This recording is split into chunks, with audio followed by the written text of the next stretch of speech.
ሀና የማትወጣው ችግር ውስጥ ገባች። አባቷ በጣም ታመዋል። እናም ሀና ምንም እንኳን አባቷን ለማሳከም ብትመጣ ነገር ግን የተጠየቀችው ገንዘብ ከአቅሟ በላይ ስለሆነ ግዴታ እየሰራች መኖር ነበረባት። እናም ብሩን ስታገኝ አባቷን አሳክማ ወደ ሀገሯ መመለስ ነበር የምትፈልገው። ነገር ግን ይሄ ነገር አልሆነም። ህይወት ለሀና ፈተና ሆናባታለች። ሀና ብር አግኝቼ ነገ ዛሬ አባቴን አሳክማለሁ፣ አባቴ ድኖ ምን ወዳት ደሴ ሀገራችን እንሄዳለን ብላ ስታስብም ነበር። ነገር ግን አሁን ላይ በጣም ችግር ውስጥ ገብታለች። አባቷ በጣም ታመዋል። እናም ዛሬ አርፍዳ ነበር ወደ ስራ ሄደችው። ስራ ላይም ፈተና ነው። ወይዘሮ ሜላት ከሌላ ጊዜው ተቀይራ በጣም ተቀያይራ ነው ያገኘቻት። እናም ለምን ምን ሆነሽ ነው ሀና እስካሁን ያረፈርሽው ትላታለች። እሷም ይቅርታ እትዬ አረፈርኩኝ አይደለ የሆነ ችግር ገጥሞኝ ነው ትላለች።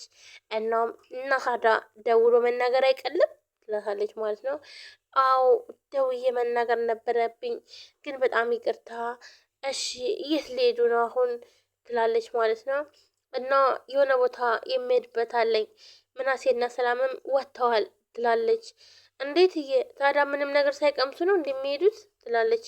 አይ እቸኩላለሁ አያስፈልግም ትላለች። በጣም ተቀያይራለች። እትዬ ግን ምንድን ነው ምን ሆነው ነው ማለት ከሌላ ጊዜው ያልተለመደ ጸባይ ነው። ምን ነው ትላለች። አይ ማስረሽ ነው በይ ግቢሽ ስራሽን ስሪ ብላት ጥላት ትሄዳለች። ቆይ ቆይ እትዬ ምን ሆነው ነው ስላረፈርኩኝ ተቀይመው ነው? አረ እርሳቸው ደግሞ እንደዚህ አይነት ሰው አይደሉም። እና ታዲያ ምን ሆነው ነው? ወይኔ እመቤቴ ማርያም አንቺ ጠብቂያቸው ብላ ሀናም ወደ ስራዋ ትሄዳለች። እና አባባም ተኝተዋል፣ በጣም አሟቸዋል። አሲር ይሄዳል። አሲር በር ሲያንኳኳ አባባ ድምጻቸው አይሰማም ነበረ። እናም አሲር አባባ ምን ነው ምን ሆኑ አመሞት እንዴ ይላል። አዎ ትንሽ አሞኛል። እንዴ ምን ሆኑ ብሎ አሲርም እየተጨናነቀ ይጠይቃቸዋል ወይም ደግሞ ለማንሳት ይሞክራል። ልጄ አሞኛል በጣም ልጄንም አሰቃየዋትኝ ይላሉ። እናም እኔ ሳልሰማኝ ብላ ነው እንጂ ወደ ሀገራችን እንሂድ መቼም እንደው ሕክምናው አልሆነም ብያት ነበር። ግን ይኸው ከእኔ ተገኝታ ትሰቃያለች ልጄ ተሰቃየችብኝ። እና ታዲያ ፋዘር ለምንድን ነው ቆይ ግን ለሀና አልነገሯትኝ? በቃ ንገሯት ሁሉንም ነገር ሲያሞትም ሲደክሞትም ሁሉን ነገር ከርሰው ትስማ።